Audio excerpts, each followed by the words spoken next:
Sabi nila basta munggo it's Friday. Hindi ko alam ang paliwanag pero kapag may gantong gulay na nakapaligid, hindi ka magdadalawang isip. Samahan pa ng mga sangkap na magpapalabas ng sarap. Kapag ganto ang munggo, hindi lang pang Friday kahit everyday. Sa kakaibang aroma, golden itag dinagdag hango sa mayamang kultura ng mga kanayon sa upland ng Cordillera. Sa kaagad na nagisa, sibuyas bawang ang nauna. Lagay na din ng kamatis, pinakatas laglag ng itag. Bagoong pinaalatan, binudbuhan ng paminta. Humiram sa magic na lasa. Mga sangkap pinagsama-sama, pinakulo ang munggo lagay na. Sa kasabaw na pantay lang sa laman, pinakuluan. Dito ko binalikan ang palayan ligaw tinalbusan. Kahit mapadami, ayos lang kasundo ng kalusugan. Ilang piraso ng okra pang karagdagan sa kasiling panigang. Saglit na hinayaan. Panghuli ang talbos, singaw na ang bahala hanggang mapalamigan. Ayos na sa gulay pero mas magiging makulay kapag mayroon itong karamay. Kaya daing na bangus lagay sa mantikang naghihintay. Pagka golden brown hinango at sa lamesa sawsawang may chili mansi kumakaway.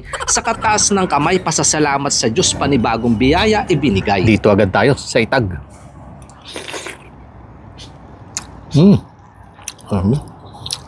Lakas ho ng aroma.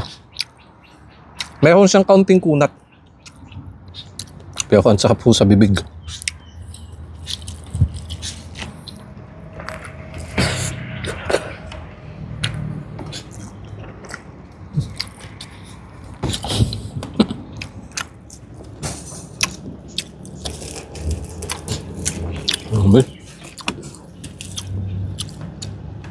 Apakalasa ho.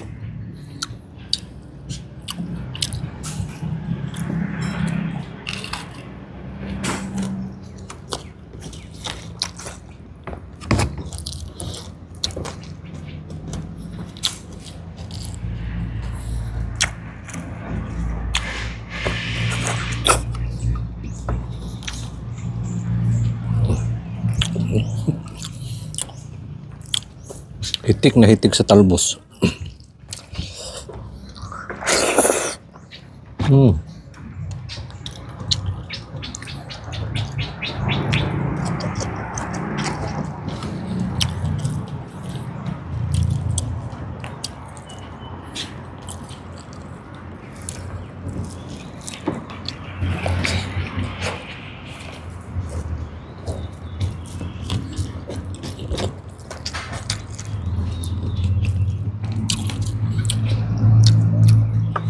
Mas nadadagdagan ho yung pait ng ampalaya.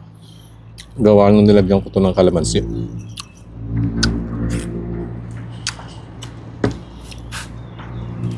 Pero katulad nga ng lagi ko sinasabi, yan ho kasi ang kinamulatan na yung pagkain. At saka pag ganito nagkakaedad na, sabi nga, the bitter, the better.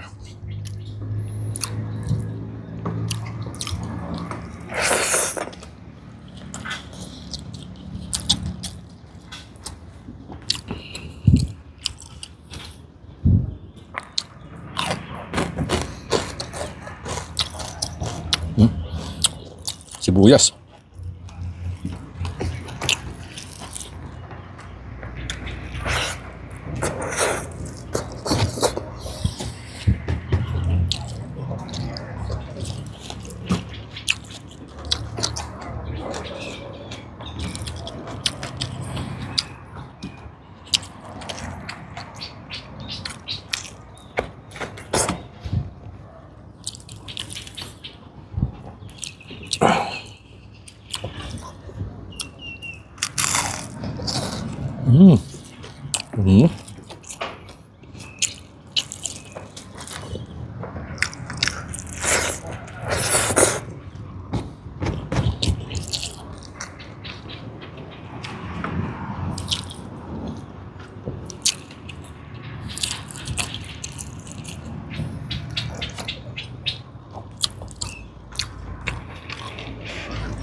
Lasa.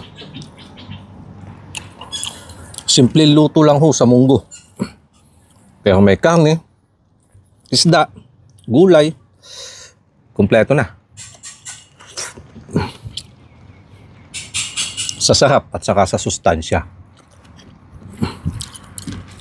Kaya kapag ganito ho ang munggo, hindi lang pang Friday, pwede mo na din gawing everyday. Kain po tayo mga kanayon.